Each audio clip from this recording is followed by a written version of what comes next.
최근에 개봉했던 호프가 1000만 관객의 꿈은 아예 물 건너갔고 손익분기점이었던 700만도 한참 못 미치는 500만도 안 되는 흥행 참패가 아주 확실시 되어가고 있다고 하죠. 이렇게 생각하실 수도 있어요. 아니 요즘 영화관 안 간다 안 간다 그렇게나 말이 많더니 이젠 호프 같은 대작도 안 되는 거야? 그런데 같은 시각 동네 극장인데도 스파이더맨 매진이 나오네요. 오늘 스파이더맨 자리 대부분이 빨간불 들어오고 매진이던데, 야 심지어는 오디세이는 평일 상영까지 매진이다. 한술 더 떠서 용화맥은 한 좌석에 11만원에 안표가 거래되고 있다. 아 진짜 탄식이 나오죠. 망한 건 영화 산업이 아니라 보고 또 본 것 같은 그냥 한국 영화였다. 자 반갑습니다, 허그입니다. 야 이제 한국 영화 진짜 조졌구나 하는 이야기가 스멀스멀 나오고 있죠. 왜? 한국 영화의 희망 그 자체, 무조건 1000만 찍어야 되는 영화 호프가 상상 이상으로 작살났기 때문이죠. 초반 페이스는 올해 개봉한 모든 영화 중에 최고였죠. 호프 개봉 3일차에 100만 관객. 와 이대로면 손익분기점 700만이 아니라 작년 왕사람에 이어서 또다시 정말 오랜만에 1000만 찍는 거 아니야? 라는 말이 나왔었는데, 와 7월 31일 처음엔 관람객들이 야 이거 뭔데? 나홍진이 10년 만에 영화 냈대, 역대 최대 지작비래 하면서 호기심에 다른 경쟁작들보다 훨씬 더 빠르게 200만, 250만 스포트를 냈었는데, 그 이후로는 성장판이 완전히 닫혀버렸어요. 그래서 이제는 손익분기점이 700만이 아니라 한 450만에서 500만 정도를 최종 성적표로 이야기하고 있다고 하는데, 이렇게 생각하실 수 있죠. 아니 휴구야, 아무리 신작 영화가 초반 페이스가 강하다고 하더라도 아직 한 달 넘게 스크린에 올라와 있지 않겠어? 왜 이렇게 단정적으로 얘기하는 거야? 앞불싸. 근데 단정적으로 얘기하는 이유가 있죠. 바로 며칠 전에 진짜 잘 뽑힌 스파이더맨이 나오고 상업 영화 역사상 가장 최고의 매출을 꺾을 수도 있다는 이야기가 나오고 있는 크리스토퍼 놀란의 오디세이가 드디어 8월 5일 수요일에 한국에 상영하게 되다 보니까 이제 한국 영화의 희망이었던 호프가 차지할 수 있는 스크린이 얼마 없지 않겠냐, 안타깝게도 그런 이야기가 나오는 것 같습니다. 물론 호프를 보시고 굉장히 재밌게 보셨던 분들이 많은 건 저도 잘 알고 있는데, 오늘 저 흑우는 철저하게 숫자에 입각해서 한국 영화가 가야 될 길이 어디인가, 도대체 왜 이렇게 힘들어졌는가, 그런 이야기를 좀 해보려고 합니다. 자 먼저 무려 한국 영화 역사상 최대 제작비가 들어갔던 호프가 이렇게 기대보다 훨씬 더 못 미치는 성적을 내면서 와 호프마저도 손익분기점을 못 넘겼구나, 아마 많은 분들이 적지 않게 놀라셨을 것 같은데요. 그런데 뭐 핑계 없는 무덤은 없다고 인터넷 뉴스 기사를 보면 뭐 황정민 논란 때문에 나홍진 호프가 예매율 3위로 내려앉았다, 한국 영화 산업이 그냥 뿌리부터 무너지고 있다, 넷플릭스, 디즈니 이런 것도 보는 것도 좋지만 한국 영화 산업 좀 살려주세요, 뭐 그런 이야기들 이제는 벌써 수도 없이 들어서 솔직히 조금은 지긋지긋하기까지 하죠. 우리들의 입장에선 한국 영화가 뭐 거장이니 최대 제작비니 다 퍼붓고 망하니까 무슨 산업 탓, 배우 탓 하는 게 정말 어이가 없게 만드는 이유가 있죠. 바로 호프가 처절하게 망하고 있는 지금 전 세계에선 스파이더맨 오디세이를 위시해서 엄청난 관람객 수들이 주요 국가들의 극장의 매출을 올려주고 있다고 합니다. 먼저 한국에도 드디어 오는 주에 개봉하게 되는 오디세이, 다들 아시는 것처럼 해외에선 2주 전에 개봉했잖아요. 그런데 이게 개봉한 지 2주도 안 됐는데 2026년 전 세계 흥행순위 4위까지 육박했고요. 심지어 이 매출 규모가 한국, 중국, 일본, 그래도 나름대로 티켓 파워를 갖고 있다는 꽤 머릿수가 큰 동아시아 국가를 싹 뺀 숫자야. 그러다 보니까 매출 10억 달러는 가뿐하고 15억 달러, 어쩌면 20억을 넘겼던 역대 흥행순위 1위, 2위 어벤져스하고 아바타까지 밀어내는 거 아니냐, 그런 얘기가 나오고 있죠. 아니 오디세이가 초반 매출이 어떻게 이렇게 미쳤냐 해서 한번 찾아봤더니, 그동안 할리우드에 날고 길었던 블록버스터마저도 보통 가장 중요한 장면 한 50%, 그러니까 조금 비중 높아도 한 70%만 아이맥스 필름으로 찍었거든요. 그런데 이번에 오디세이는 이런 장편 영화 최초로 전체를 아이맥스 필름으로 찍었다고 합니다. 그래서 논란이 관객들에게 제 영화를 제대로 잘 즐겨주시려면 아이맥스로 오시면 진짜 제대로 된 전율을 느끼실 수 있습니다, 이렇게 영거푸어 인터뷰를 했었고요. 실제로 그 차이가 궁금해서 한번 찾아봤더니 일반 2D 극장에서 보면 약간 이런 느낌으로 보여지는데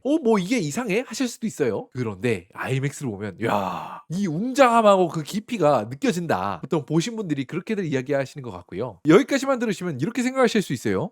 오디세이가 아이맥스 전용으로 나왔다고? 나도 우리 집 근처에 있는 아메 극장으로 가야겠네. 그런데 사실 아이맥스에서도 여러 가지 등급이 있다고 하는데 그 중에서도 최고 등급 아이맥스 70mm 필름을 상영하는 극장에서 보라고 했대잖아요. 그런데 앞불사 함정이 있었으니 그 아이맥스 70mm 필름 상영관은 전 세계 41개밖에 없었다. 사실 정말 아쉽게도 한국에 거의 유일한 가장 개쩌는 아이맥스관이라 불리는 용화맥조차도 아이맥스 70mm 필름 상영관은 아니라고 하고요. 그럼 뭔 차이가 있냐 궁금해서 봤더니 아이맥스 70mm 필름으로 보면 원본 필름의 그 미세한 질감하고 디테일 그 자체가 느껴진다. 사람들, 의상, 풍경 이런 것들이 정말 살아서 움직인다. 영화에 모신 저 같은 흑우는 꼭 그런 데서 봐야 돼? 용화맥도 훌륭하지 않아? 그런 생각이 드는데, 그런데 전 세계인들은 다르게 생각하나 봅니다. 미국에서조차도 이런 아이맥스 탑티어관은 딱 28개밖에 없다고 했잖아요. 그래서 전미에 있는 미국인들이 이런 아이맥스 탑티어관을 찾아서 2시간, 3시간 넘게 차를 몰고 새벽 1시에 영화를 보고 그런 미친 듯한 열정을 보여주고 있다고 하죠. 그럼 어디 미국만 그러냐?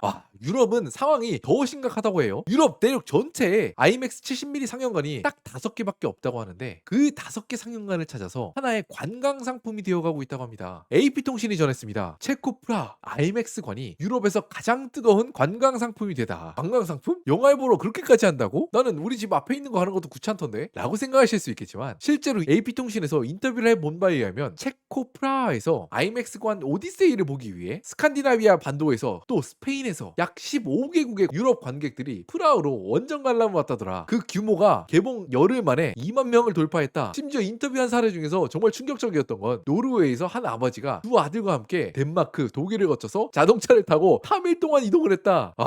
이 영화를 보기 위해서 반년 전부터 티켓팅을 위해서 눈팅을 했다. 이 정도면 정말 미친 듯한 열정이 아닐 수가 없는데, 그런데 저희가 살고 있는 곳이 뭐 어디 자본주의 사회 아닙니까? 이런 낭만 넘치는 열정보다도 돈으로 한 방으로 끝내려는 분들도 굉장히 많다고 하는데, 야, 미국에선 오디세이 영화관, 방금 말씀드렸던 IMAX 70mm 영화관의 티켓을 사기 위해서 티켓 한 장에 $1,000가 넘게 팔렸다. 한국 돈으로 140만 원이잖아요. 한국에서도 당근에서 용화맥 명당입니다, 장당 10만 원, 약간 좀 앞에 있는 열엔 6만 원 금방 팔려나가고, 이런 모습을 보면서 진짜 인류애가 박살난다 이렇게 말씀하시는 분들도 계셨는데, 뉴욕의 티켓 한 장 150만 원은 진짜 선 넘었다, 그죠? 이쯤에서 이렇게 궁금하실 수도 있어요. IMAX 70mm는 이렇게 대작 영화가 나올 때마다 흥할 텐데 전 세계에 왜 40개, 50개밖에 없는 거야? 세상엔 다 그런 이유가 있잖아요. 한 번 영화를 상영하기 위해서 진짜 큰 스크린에 쫙 펼쳐지기 위해서 IMAX 70mm에 필요한 필름이 이렇게 크다고 합니다. 근데 이게 하나가 전부가 아니에요. 필름 하나의 무게가 무려 300kg고 이것도 다 담기 모자라서 2번, 3번에 나눠서 거쳐서 매 영화마다 배송을 해야 되는데, 또 요놈이 예민하기까지 해갖고 바람이 잘 불고 온도가 너무 뜨겁지 않고 그래야 변형이 안 온다고 합니다. 어쨌든 이렇게 유럽과 미국에서 오디세이가 하나의 사회적인 현상이 되어가고 있는 가운데, 우리들에게 선사하는 분명한 메시지가 있는 것 같아서 오늘같이 호프하고 오디세이 이야기를 가져와 봤는데요. 이번을 통해서 확실하게 드러난 건, 사람들이 영화관을 굳이 너무너무 싫어서 떠난 건 아니란 사실이다. 그럼 왜 사람들이 그냥 숫자로 영화관에 옛날보다 가지 않느냐? 당연하죠. 옛날보다 선택권이 훨씬 더 많아졌는데, 우리가 싫어하는 건 비싼 돈을 내고도 집에서 보는 거하고 아무런 감흥도 없고, 돈은 많이 쓴 것 같은데 보고 나서도 이게 무슨 이야기지? 감동도 없고 재미도 없고 흥분도 되지도 않고 어떤 깨달음도 주지도 않는 그런 영화를, 우리가 요즘에 뭐 티켓값도 비싸잖아요. 4인 가족에서 보면 티켓값만 6만 원, 팝콘, 콜라 사 먹으면 10만 원이 훌쩍 넘는데 꼭 가야 되겠습니까? 반면에 같은 영화를 찍은 디지털 파일이 OTT에 왔다고 해서 그거를 본다고 해서 내가 느낄 수 있는 감동이나 행복, 즐거움이 이런 영화관에서 보는 거와 차원이 다르다면, 여전히 우리들은 심지어 나라를 건너는 여행을 해서까지 볼 준비가 되어 있다, 그런 생각이 안 들 수가 없는 요즘인데, 그럼 한국이 자랑하는 그 K 컨텐츠 시대의 황금기를 활짝 열었던 그 거장 감독들은 이런 새로운 시대에 발맞추어서 각본을 받고 영화를 준비하고 있냐? 이게 진짜 아쉽게도 여러 인터뷰들을 찾아보면 아직 우리와 같은 고객들하고 제작자들의 엄청난 시차가 있는 것 같아요. 과거 1000만 영화를 찍어냈던 한국의 대감독 김성수, 장재영 감독이 얼마 전에 한국 영화 산업에 대해서 인터뷰를 한 내용이 있었는데, 한국 영화의 위기를 이렇게 말씀하시더라고요. 2년 뒤에 개봉할 한국 영화가 없다. 흥행 공식이 무너졌고 안정적으로 돈을 벌 수 있는 그런 영화의 시나리오 수익 모델이 사라진 게 문제다. 관객들은 일제강점기 시대 그런 국뽕물, 그런 어디서 본 것 같은 기시가 확 뜨는 그런 영화를 원하는 게 아니라, 약간 내가 먹어본 것 같은 아는 맛있는 맛이면서도 또 그 안에서 우리가 알게 모르게 새로운 도전들을 하고 또 클리셰를 비틀면서 그렇게 재밌게 볼 수 있는 영화를 원하는데, 아직도 감독님들은 옛날에 해먹던 그대로 방식을 좀 복제를 하셔서 커리어를 이어나가고 싶은 마음이 있으신 게 아닌가 하는 그런 느낌을 받았고요. 또 얼마 전에도 소개드렸는데, 최근에 한국 영화계에서 각광을 받고 계시는 한 배우는 한국 영화계가 왜 위기냐는 질문에 갑자기 뚱딴지같이 한국 영화가 좀 미움받지 않는다는 생각 들지 않으세요?